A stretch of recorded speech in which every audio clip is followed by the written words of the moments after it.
আমি গিয়েছি শারীরিক নির্যাতন, বিভিন্ন রকম হিউমিলেশন, বিভিন্ন রকম ফিজিক্যাল টর্চার, বিভিন্ন রকম যন্ত্রণার মধ্যে দিয়ে আমি গিয়েছি।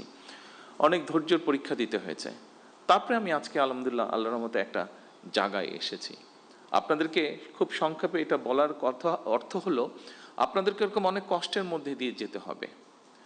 তবে আপনাদেরকে এতটুকু বলতে পারি, এই মুহূর্তে আমার সরকারের অবস্থান থেকে আমি বলতে পারি, আমরা আছি আপনাদের সাথে, আপনাদেরকে হেল্প করার জন্য, আপনাদেরকে পথ দেখানোর জন্য, আপনাদের পাশে দাঁড়ানোর জন্য আমরা আছি। কতটুকু পারবো আমি জানি না, বাট আমরা আছি।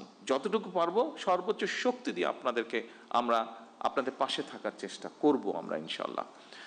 এই জন্য আমি এই কথাটা বলছি, কারণ আপনাদেরকে এগিয়ে আসতে হবে।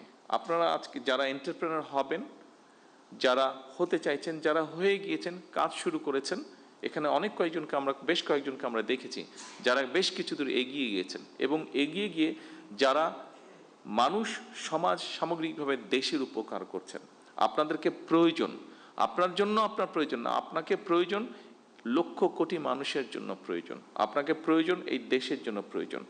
কারণ আমি একটি কথা বলেছি, ওই দিন আমি গিয়েছিলাম চিন্ময়ীতে, একটি অনুষ্ঠান হচ্ছিল, সেটি ছিল ইনোভেশন ইভেন্ট।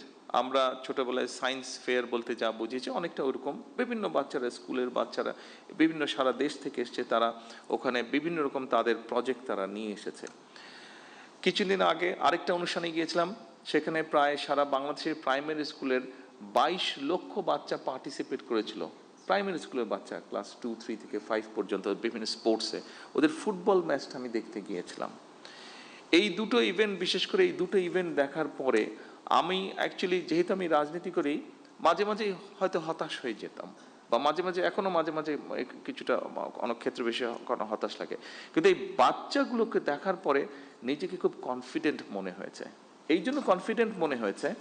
আর আজকে যখন আপনাদের কতগুলো কাজ দেখলাম, আপনাদের কয়েকজনের বক্তব্য শুনলাম, তখন নিজের কনফিডেন্সটা আজকে আরো বেড়ে গিয়েছে। কারণ দেখুন, যেহেতু রাজনীতি করি, একটা তো আমার লক্ষ্য আছে, উদ্দেশ্য আছে। রাজনীতি আছে, দলের পরিকল্পনা আছে, সবকিছু আছে, কাজ আছে। কিন্তু যেহেতু দেশ পরিচালনার দায়িত্বে আছি, আমাদেরকে দেশকে নিয়ে আমরা চিন্তা করি, দেশের বিভিন্ন সেক্টর নিয়ে চিন্তা করি। আজকে যখন আপনাদেরকে দেখলাম, এবং ওই দিন ওই দুটো ইভেন্টে ওই বাচ্চাগুলোকে দেখেছি, আজকে আমার কাছে মনে হচ্ছে এই যে আমরা রাত দিন পরিশ্রম করছি, চেষ্টা করছি একটু চেঞ্জ করার জন্য, আমার মনে হলো যে হ্যাঁ, আমরা কিছু সংখ্যক মানুষের হাতে দিয়ে যেতে পারবো, যারা আমরা যেখানে ছেড়ে যাব সেখান থেকে তারা দেশটাকে এগিয়ে নিয়ে যেতে পারবে।